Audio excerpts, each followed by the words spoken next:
ولن ترضى عنك اليهود ولا النصارى حتى تتبع ملتهم قل إن هدى الله هو الهدى ولئن اتبعت أهواءهم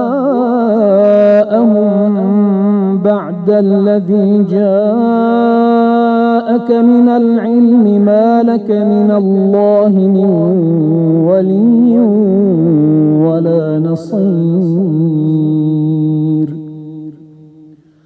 الذين آتيناهم الكتاب يتلونه حق تلاوته أولئك يؤمنون به ومن يكفر به فأولئك هم الخاسرون.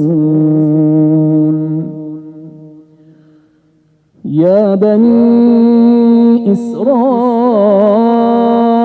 اذكروا نعمتي التي أنعمت عليكم وأني فضلتكم على العالمين.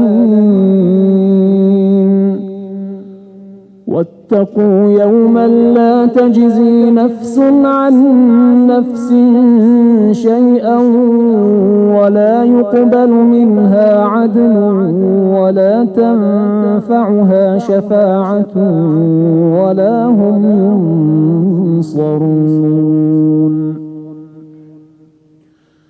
وإذ ابتلى إبراهيم ربه بكلمات فأتمهن قال إني جاعلك للناس إماما قال ومن ذريتي قال لا ينال عهد الظالمين. وإذ جعلنا البيت مثابة للناس وأمنا واتخذوا من مقام إبراهيم مصلى وعهدنا إلى إبراهيم وإسماعيل أن طهرا بيتي للطائفين والعاكفين والركع السجود.